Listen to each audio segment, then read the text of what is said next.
Assalamualaikum warahmatullahi wabarakatuh. Perkenalkan, nama saya Novita Sari, NIM 1051968. Saya Prodi Ilmu Pemerintahan kelas 5E Fakultas Syariah. Tujuan saya membuat video ini adalah memenuhi tugas dari Bapak Z. Haryanto SHMH.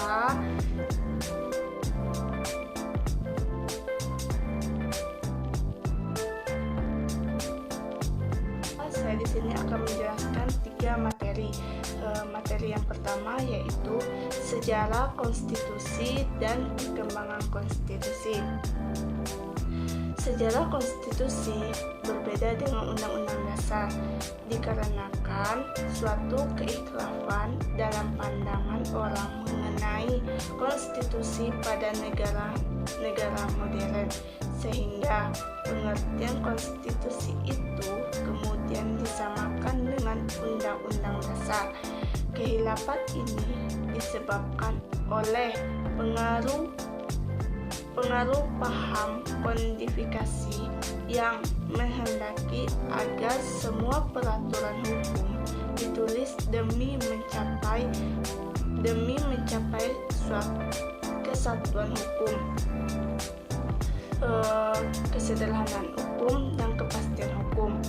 Konstitusi di Indonesia dapat dikatakan telah melewati berbagai tahap perkembangan. Tiap tahap memunculkan model ketatanegaraan yang khas, sampai karena trauma masa lalu, akibat praktik politik Orde Baru yang menyalahgunakan konstitusi untuk tujuan kekuasaan yang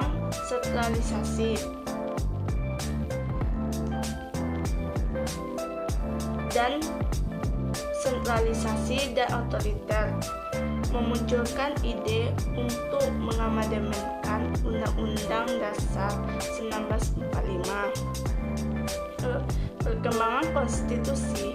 Tahap perkembangan konstitusi di Indonesia dikelompokkan menjadi beberapa periode. Periode pertama berlaku Undang-Undang Dasar 1945. Periode kedua berlaku konstitusi. Periode kedua berlaku konstitusi RIS 1949. Periode ketiga berlaku UUDS 1950. Periode keempat berlaku kembali Undang-Undang Dasar 1945 beserta penjelasannya. Materi yang kedua, menurut pendapat saya, konstitusi sebagai sumber hukum tertinggi yang berfungsi dalam membatasi kekuasaan dan perlindungan hak asasi manusia. Jika dicairkan dengan fenomena dan kondisi yang terjadi di Indonesia dalam rangka mencapai tujuan berbangsa dan bernegara, saat ini belum begitu berjalan sesuai aturan. Melihat kasus-kasus belakang ini yang banyak sekali menimbulkan kegaduhan di hati masyarakat. Aturan yang seharusnya dipatuhi sesuai dengan tercantum dalam Undang-Undang Dasar 1945, seperti kasus korupsi yang semakin meningkat tiap tahunnya. Seandainya hukum di Indonesia lebih tegas terhadap para pihak, baik kalangan atas maupun bawah, tentunya aksi seperti ini dapat diminimalisir. Namun nyatanya hukum lebih tajam kepada kalangan bawah, lebih tajam kepada kalangan bawah dan tumpul ke atas jika hukum di Indonesia seperti ini, dan tidak adanya perubahan ditakutkan negara ini akan muncul akan hancur di tangan pemerintah itu sendiri dan berdampak bagi keberlangsungan hidup suatu negara dan masyarakat.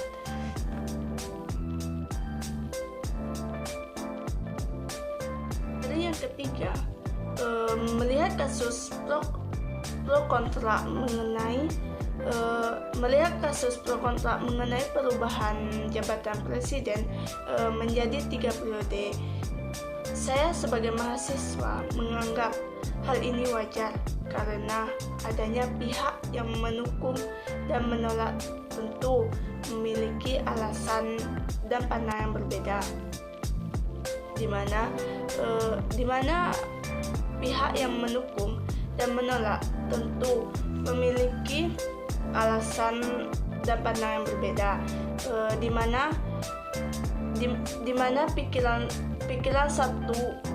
pikiran satu sama lain tidak bisa disamaratakan seperti partai PDIP dan partai PAN yang menolak hal ini karena jauh dari pandangan dan sikap politik. Adapun Partai PAN, mengapa keputusan presiden yang ingin masa jabatannya diperpanjang menjadi tiga periode dapat mengakibatkan kerusakan pada pencitraan media yang berkonotasi negatif. Berbeda hanya dengan Partai Gerindra yang setuju terkait hal ini, sedangkan presiden sendiri sempat menolak untuk menjabat selama 3 periode.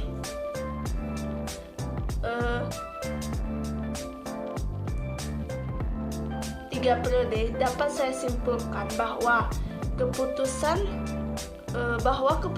menambah jabatan presiden menjadi 3 periode mungkin terlalu berisiko. Ini menurut pendapat saya. Jika ada pendapat mahasiswa atau mahasiswi lainnya, itu wajar. Itu sangat wajar bagi saya karena setiap orang mempunyai cara sudut pandang tersendiri. Mungkin cuma itu yang dapat saya sampaikan. Lebih dan kurang saya mohon maaf. Wassalamualaikum warahmatullahi wabarakatuh.